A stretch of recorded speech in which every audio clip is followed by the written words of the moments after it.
Hi, my name is Chris Angevine, and today we're going to look at sociocultural theory and how it applies to events planning. Take a minute. Answer to yourself, what groups are you in? What are things you do because you are a part of those groups?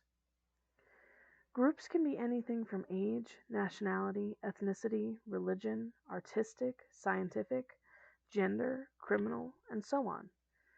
These groups help us learn categories, knowledge, and representations about the world around us. We develop a social script that tells us how to react, when to react, and what happens if we're out of line.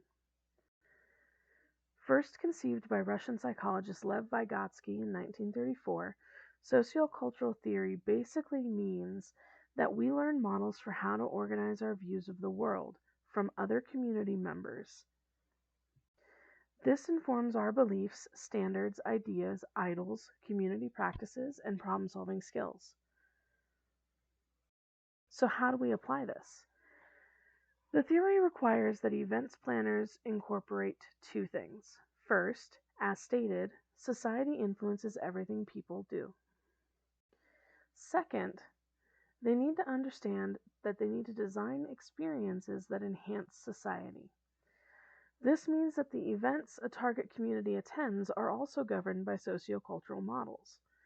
By thoroughly understanding our audience and target communities via surveys, interviews, and a variety of other sources, such as being part of those communities, we can better design experiences of value that our community wants to attend.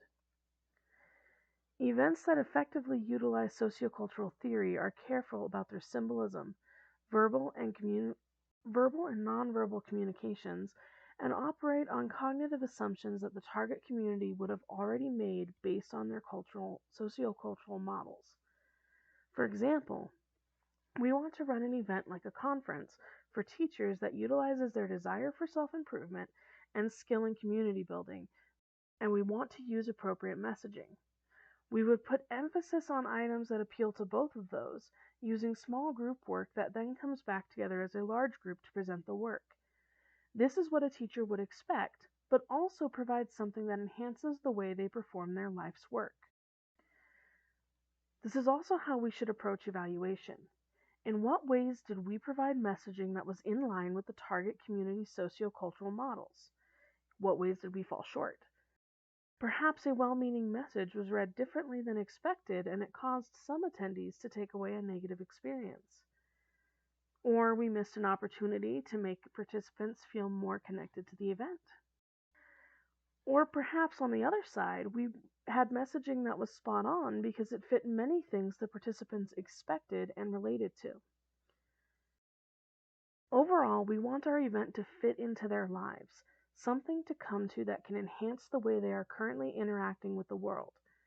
This might even work well in conjunction with other theories, such as the theory of planned behavior that we talked about last week.